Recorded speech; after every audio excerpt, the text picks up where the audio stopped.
വളരെ വളരെ ഫ്രീ ആയിരിക്കുന്ന ഒരു ദിവസത്തെ റുട്ടീനാണിത്. ഇതിൽ വളരെ കുറച്ച് മാത്രമേ കാണിക്കുന്നുള്ളൂ. ആദ്യം തന്നെ തലയിൽ ഹെന്ന ഇട്ടു. അതിനുശേഷം മുഖത്തേക്കൊരു ഫേസ് പാക്ക് അപ്ലൈ ചെയ്തു. ഇത് ആക്സസ് വൈഡ് ആണ് കേട്ടോ. എൻ്റെ വീട്ടിൽ കുറേ സ്കിൻ കെയർ പ്രോഡക്ട്സ് ഉണ്ട്. ഞാൻ അതൊക്കെ ഗിവ് അവേ കൊടുത്താലോ എന്ന് വിചാരിച്ചുകൊണ്ടിരിക്കുന്നത്. നിങ്ങളുടെ അഭിപ്രായം ഒന്ന് കമൻറ്റ് ചെയ്യുക കേട്ടോ. ഇനി ഞാൻ നിങ്ങൾക്ക് കാണിച്ചു തരുന്നത് എൻ്റെ വീട്ടിലുള്ള ബുക്ക് ഷെൽഫാണ്. ബുക്സിൻ്റെ ജീവനാണ്. ബുക്സ് എന്ന് വെച്ചിട്ടുണ്ടെങ്കിൽ എനിക്ക് വളരെ ഇമ്പോർട്ടൻ്റ് ആണ്. ഈ ഒരു ബുക്ക് ഞാനിപ്പോൾ ജസ്റ്റ് ഫിനിഷ് ചെയ്ത് കഴിഞ്ഞതേ ഉള്ളൂ. NS മാധവൻ്റെ ഭീമച്ചൻ എനിക്ക് വളരെ ഇഷ്ടപ്പെട്ടു. 7 ഷോർട്ട് സ്റ്റോറീസാണ് ഇതിലുള്ളത്. എൻ്റെ കയ്യിലുള്ള ബുക്സുകളിലുള്ള ഏതെങ്കിലുമൊക്കെ നിങ്ങൾ വായിച്ചിട്ടുണ്ടോ? നിങ്ങൾക്കിതിൽ ഏതാണ് ഏറ്റവും ഇഷ്ടപ്പെട്ട ബുക്സ്? അല്ലെങ്കിൽ നിങ്ങൾക്ക് റീഡിങ് ഹാബിറ്റ്സ് ഉണ്ടാക്കാൻ താല്പര്യമുള്ള ആളാണെങ്കിൽ ഇതിനെപ്പറ്റിയൊക്കെ ഞാൻ വീഡിയോസ് ചെയ്യണോ? എൻ്റെ ഏറ്റവും ഇഷ്ടപ്പെട്ടിട്ടുള്ള കുറച്ച് ബുക്സിൻ്റെ സജഷൻസ് ഞാൻ വീഡിയോസായിട്ട് ചെയ്താൽ നിങ്ങൾ അതൊക്കെ കാണുമോ? നല്ല കാര്യങ്ങളൊക്കെ കമൻറ്റ് കേട്ടോ. ഇത് റീസെൻ്റ് എനിക്കൊരു പേജ് അയച്ചു തന്നിട്ടുള്ള കുറച്ച് പ്ലാൻസും കാര്യങ്ങളാണ് കേട്ടോ. ഞാൻ എൻ്റെ ബാൽക്കണിയിൽ വെച്ചിട്ടുണ്ട്. അങ്ങനെ അത്ര നല്ല രീതിയിലൊന്നും സെറ്റ് ചെയ്യാനൊന്നും അറിയില്ല, എന്നാലും ഞാനതൊക്കെ പഠിച്ചു വരുന്നേ ഉള്ളൂ. ആൻഡ് ഇപ്പോൾ നിങ്ങൾ കണ്ടുകൊണ്ടിരിക്കുന്നത് മുഖം കുറച്ച് ഡ്രൈ ആയിക്കൊണ്ടിരിക്കുന്നത് തന്നെയാണ്. നമ്മളെന്തായാലും ഫേസ് പാക്ക് ഇടുമ്പോൾ നമ്മുടെ കഴുത്തിൽ അപ്ലൈ ചെയ്യാതിരിക്കാൻ മറക്കരുത്. കാരണം ഫേസിലും കഴുത്തിലും ഒരേ സമയം നമ്മൾ അപ്ലൈ ചെയ്യണം.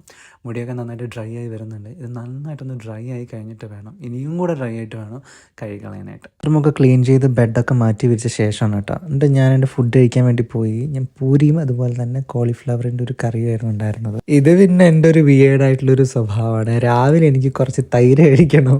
അത് ഞാൻ അധിക ദിവസങ്ങളിലും കഴിക്കാറുണ്ട്. ഫ്രിഡ്ജിൽ ഇങ്ങനെ വാങ്ങിച്ച് വയ്ക്കും. എൻ്റെ ഇടയ്ക്കിടയ്ക്ക് എടുത്ത് കഴിക്കുന്നൊരു സ്വഭാവം എനിക്കുണ്ട്. ഇപ്പം നിങ്ങൾ കണ്ടുകൊണ്ടിരിക്കുന്നത് ഞാൻ സ്കിൻ കെയർ ചെയ്യാൻ വേണ്ടി പോകുന്നതാണ്. ആദ്യം തന്നെ ഒരു ടോണർ എടുത്തിട്ട് അപ്ലൈ ചെയ്തു. അതിനുശേഷം ഒരു സീറം എടുത്ത് അപ്ലൈ ചെയ്തു. എല്ലാം ഞാൻ കഴുത്തിൽ അപ്ലൈ ചെയ്യുന്നുണ്ട്. പിന്നെ ഒരു ഗ്ലോ സ്പോട്ട് കറക്റ്റിംഗ് ക്രീമാണ്, അതൊരു മോയ്സ്ചറൈസറായിട്ട് യൂസ് ചെയ്യാം. പിന്നെ ഒരു സൺസ്ക്രീൻ യൂസ് ചെയ്തു കേട്ടോ. ഞാൻ സൺസ്ക്രീൻ വീട്ടിലിരിക്കുമ്പോഴും അപ്ലൈ ചെയ്യും, എനിക്കത് വളരെ നിർബന്ധമാണ്. അപ്പോൾ ഭീമച്ചന് ശേഷം ഞാൻ വായിക്കുന്ന പുസ്തകമാണ് ഷീല ടോമിയുടെ വല്ലി. ഞാനൊരു പാരലൽ റീഡറാണ്. ഒരേ സമയം ഒന്നിലധികം പുസ്തകങ്ങൾ നമ്മൾ വായിച്ചുകൊണ്ടിരിക്കുന്നതിനാണ് പാരലൽ റീഡിംഗ് എന്ന് പറയുന്നത്. This is how you heal എന്ന് പറയുന്നൊരു ഇംഗ്ലീഷ് ബുക്കും കൂടെ ഞാനതിൻ്റെ കൂടെ വായിച്ചുകൊണ്ടിരിക്കുകയാണ്. ആൻഡ് ഇതൊരു സെൽഫ് ഹെൽപ്പ് ബുക്കാണ് കേട്ടോ. ഈ വലിയൊരു നോവൽ ടൈപ്പ് ഒരു ബുക്കാണ്.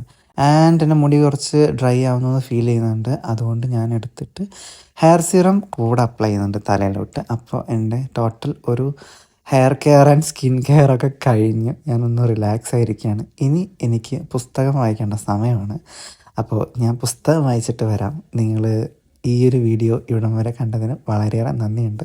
വീണ്ടും ഇതുപോലെ വീഡിയോസൊക്കെ ഞാൻ അപ്ലോഡ് ചെയ്യുന്നതായിരിക്കും. Thank you so much for watching. By.